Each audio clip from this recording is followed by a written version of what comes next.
turn our Bibles to John chapter 1. ಬೇಗ ನಮ್ಮ ಸತ್ಯವೇದವನ್ನು ಯೋಹಾನ ಬರೆದ ಸುವಾರ್ತೆ 1ನೇ ಅಧ್ಯಾಯಕ್ಕೆ ತಿರುಗಿಸುವ. Amen. The Bible says, ಸತ್ಯವೇದ ಹೇಳುತ್ತೆ, in the beginning was the word. ಆದಿಯಲ್ಲಿ ವಾಕ್ಯ ಇತ್ತು.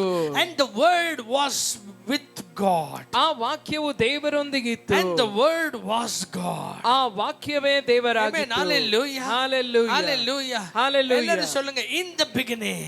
ಆದಿಯಲ್ಲಿ, In the beginning. ಆದಿಯಲ್ಲಿ was the word. ವಾಕ್ಯವಿತ್ತು. Hallelujah. Hallelujah. Hallelujah. And the word was with God. ಆ ವಾಕ್ಯವು ದೇವರ ಬಳಿಯಲ್ಲಿತ್ತು. ಎಲ್ಲರೂ சொல்லுங்க, ಎಲ್ಲರೂ ಹೇಳಿ, in the beginning ಆರಂಭದಲ್ಲಿ was the word. ದೇವರ ವಾಕ್ಯವಿತ್ತು. Amen. And the beginning இருந்த word, ಆರಂಭದಲ್ಲಿದ್ದ ಆ ವಾಕ್ಯ was with God. ಅದು ದೇವರೊಂದಿಗಿತ್ತು. Amen. beginning ಅಲ್ಲಿ, ಆದಿಯಲ್ಲಿ ವಾಕ್ಯ, Amen, ವಾಕ್ಯವೆಂಬಾತನು ದೇವರ ಬಳಿಯಲ್ಲಿದ್ದನು. ಅಂತ್ಯದಲ್ಲಿ ಆ ವಾಕ್ಯವೆಂಬಾತನು ನನ್ನೊಂದಿಗೆ ಬಂದ್ಬಿಟ್ರು, ನನ್ನ ಬಳಿಯಲ್ಲಿ ಬಂದ್ಬಿಟ್ಟನು. How many of you say amen? ಎಷ್ಟು ಜನ ಆಮೆನ್ ಅಂತೀರಾ? In the beginning, ಆದಿಯಲ್ಲಿ the word was with God. ವಾಕ್ಯ ದೇವರೊಂದಿಗಿತ್ತು. by the end, ಅಂತ್ಯದಲ್ಲಿ ಆ ದೇವರೊಂದಿಗೆ ಪರಲೋಕದಲ್ಲಿದ್ದಂತ ವಾಕ್ಯ, ಆ ದೇವರೊಂದಿಗೆ ಪರಲೋಕದಲ್ಲಿದ್ದಂತ ವಾಕ್ಯ is with me now. ಈಗ ಅದು ನನ್ನೊಂದಿಗಿದೆ. ಬೇರೆ ಆಮೆನ್ ಸೊನ್ನೆ. ಎಷ್ಟು ಜನ ಆಮೆನ್ ಅಂತೀರಾ? This is the story of the whole Bible. ಇದೇ ಸತ್ಯವೇದದ ಪೂರ್ತಿ ಕಥೆ. This is the story of the whole Bible. ಇದೇ ಸಂಪೂರ್ಣವಾದ ಬೈಬಲ್ನ ಕಥೆ. Amen. Hallelujah. Hallelujah. ಎಲ್ಲರೂ let us confess it. ಎಲ್ಲರೂ ಇದನ್ನು ಆರಿಕೆ ಮಾಡುವ. Amen. In the beginning was the word. ಆದಿಯಲ್ಲಿ ವಾಕ್ಯವಿತ್ತು. Amen. The word was with God. ಆ ವಾಕ್ಯವು ದೇವರೊಂದಿಗಿತ್ತು. And the word was God. ಆ ವಾಕ್ಯವೇ ದೇವರಾಗಿತ್ತು. Amen. Amen. The same was in the beginning with God.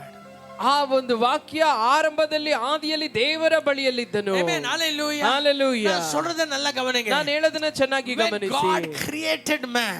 ದೇವರು ಮನುಷ್ಯನನ್ನು ಉಂಟು ಮಾಡಿದಾಗ, Amen, when God was walking with man, ದೇವರು ಮನುಷ್ಯನೊಂದಿಗೆ ನಡೆದಾಡ್ತಾ ಇದ್ದಾಗ, Amen, you need to understand. ಎಲ್ಲರೂ ಗಮನ ಇಟ್ಟು ಇದು ಮಾತ್ರ ಕೇಳ್ರಿ. I don't want to take more deeper, but I believe this will work powerfully in you. ನಾನು ತುಂಬಾ ಆಳಕ್ಕೆ ಹೋಗಲ್ಲ, ನಾನು ಹೇಳೋದನ್ನ ಚೆನ್ನಾಗಿ ಗಮನಿಸಿ. ಇದನ್ನು ಕೇಳುವಾಗ ನಿಮ್ಮಲ್ಲಿ ಬಲವಾದ ಕಾರ್ಯ ಮಾಡ್ತದೆ ಈ ವಾಕ್ಯ. Why?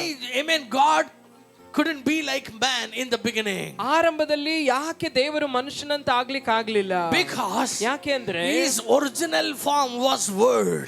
ಆತನ ನಿಜ ಸ್ವರೂಪ ಅದು ವಾಕ್ಯ. His reality was word. ಆತನ ನಿಜ ಸ್ವರೂಪವೇ ಅದು ವಾಕ್ಯ. Hallelujah. Hallelujah. In the beginning was the word. ಆದಿಯಲ್ಲಿ ವಾಕ್ಯವಿತ್ತು. Amen. That word created everything. ಆ ವಾಕ್ಯವೇ ಎಲ್ಲವನ್ನ ಸೃಷ್ಟಿ ಮಾಡಿತು. When the word came, let there be sun, the sun came.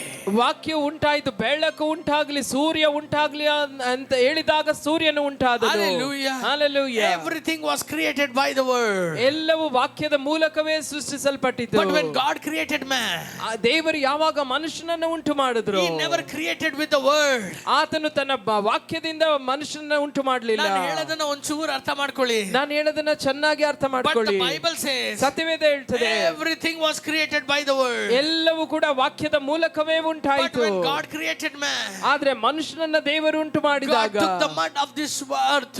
ದೇವರು ನೆಲದ ಮಣ್ಣನ್ನು ತೆಗೆದುಕೊಂಡ್ರು. Amen. He made it. Amen.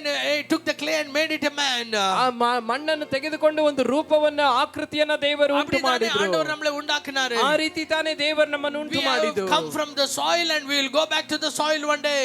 ನಾವು ಮಣ್ಣಿನಿಂದ ಬಂದವರು ಒಂದು ದಿನ ಮಣ್ಣಿಗೆ ಹಿಂತಿರುಗಿ ಹೋಗ್ತೇವೆ. Amen. Hallelujah. Hallelujah. But what God did, ಆದ್ರೆ ದೇವರು He ಮಾಡಿದ್ದೇನು, created us with the clay. ಆ ಒಂದು ಮಣ್ಣಿನಿಂದ ಮನುಷ್ಯನನ್ನ ಮಾಡಿದ್ರು. Amen. He never created everything with His word. ಎಲ್ಲವೂ ಬಾಯ ಮಾತಿನಿಂದ ಆತನು ಉಂಟು ಮಾಡಲಿಲ್ಲ. When it came to man, ಆ ಮನುಷ್ಯನಂತ ಬರುವಾಗ He made it with clay. ಅದನ್ನು ಮಣ್ಣಿನಿಂದ ಮಾಡಿದ್ರು. Hallelujah. Hallelujah. ನಾನು சொல்றது உங்களுக்கு புரியுதுங்களா? ನಾನು ಹೇಳೋದು ನಿಮಗೆ ಅರ್ಥವಾಗ್ತಾ ಇದೆಯಾ? Man is made up of mud. ಮನುಷ್ಯನು ಮಣ್ಣಿನಿಂದ ಉಂಟು ಮಾಡಲ್ಪಟ್ಟವನು. But God is word. ದೇವರು ವಾಕ್ಯವಾಗಿರುವಾತನು. ನಾನು சொல்றது உங்களுக்கு புரியுதுங்களா? ನಿಮಗೆ ಅರ್ಥ ಆಗ್ತಾ ಇದೆಯಾ? God is full of word. ದೇವರು ಪೂರ್ತಿ ವಾಕ್ಯದಿಂದ ತುಂಬಿರುವಾತನು. Man is full of mud. ಮನುಷ್ಯನು ಪೂರ್ತಿ ಮಣ್ಣಿನಿಂದ ಉಂಟು ಮಾಡಲ್ಪಟ್ಟವನು. So, amen, he couldn't have a deeper relationship with man. ಆದ್ದರಿಂದಲೇ ಮನುಷ್ಯನೊಂದಿಗೆ ತುಂಬಾ ಆಳವಾದ ಅನ್ಯೋನ್ಯತೆ ದೇವರಿಗೆ ಉಂಟಾಗಲಿಲ್ಲ. I was really thinking like this some time ago. ಅನೇಕ ವರ್ಷಗಳ ಹಿಂದೆ ನಾನು ಈ ರೀತಿ ನೆನೆಸ್ತಾ ಇದ್ದೆ, if God would have not come only in the evenings, evenings, ದೇವರು ಬರೀ ಸಂಜೆ ಮಾತ್ರ ಬರ್ದೇ if ಹೋಗಿದ್ರೆ, he was with man all the day, ಎಲ್ಲಾ ಸಮಯದಲ್ಲೂ ಮನುಷ್ಯನೊಂದಿಗೆ ದೇವರು ಇದ್ದು ಬಿಟ್ಟಿದ್ರೆ man would have not sinned ಇಲ್ಲ.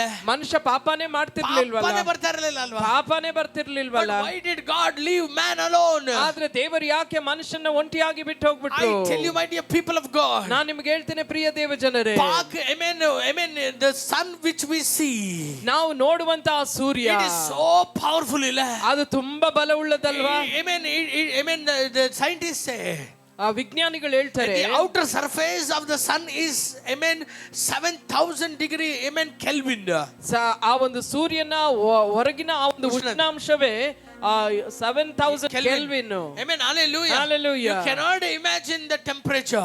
ಆ ಒಂದು ಶಾಖವನ್ನ ಊಹಿಸಿ ಕೂಡ ನೋಡ್ಲಿಕ್ಕೆ ಸಾಧ್ಯವಿಲ್ಲ. Amen. ಸೂರ್ಯನನ್ನೇ ನಮ್ಮಿಂದ ಊಹಿಸ್ಕೊಳ್ಳಕ್ ಆಗಲ್ಲ ಅಂದ್ರೆ ಸೂರ್ಯನ ಉಂಟು ಮಾಡಿರುವಂತವನು ಹೆಂಗಿರಬಹುದು? ಸೂರ್ಯನನ್ನೇ ನಮ್ಮಿಂದ ಊಹಿಸ್ಲಿಕ್ಕೆ ಆಗಲ್ಲ ಅಂದ್ರೆ ಸೂರ್ಯನನ್ನ ಉಂಟು ಮಾಡಿದ ಆತನ ಹೆಂಗಿರಬಹುದು? Are you here with me?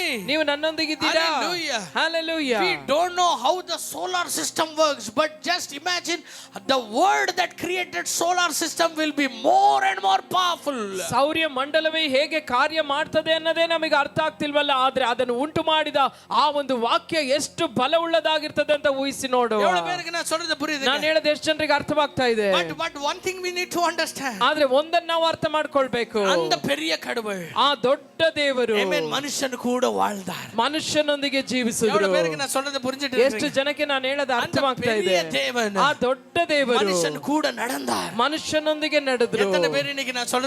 ಎಷ್ಟು ಜನ ನಾನು ಹೇಳೋದನ್ನ ಕೇಳ್ತಾ ಇದ್ದೀರಾ? Hallelujah. If God was there 24 hours a day, ದೇವರು 24 ಒಂದು ದಿನದ 24 ಗಂಟೆಯೂ ಅಲ್ಲೇ ಇದ್ದಿದ್ರೆ, ಮನುಷ್ಯನು ಕೂಡ ಇರ್ತಿರ್ಲಿಲ್ಲ, ಮನುಷ್ಯನೊಂದಿಗೆ ಇದ್ದಿದ್ರೆ ಮನುಷ್ಯನು ಉಯಿರೋಡವೇ ಇರ್ತಿರ್ಕ முடியும், ಮನುಷ್ಯನು ಜೀವಂತವಾಗಿ ಇರ್ಲಿಕ್ಕೆ ಆಗ್ತಿರ್ಲಿಲ್ಲ.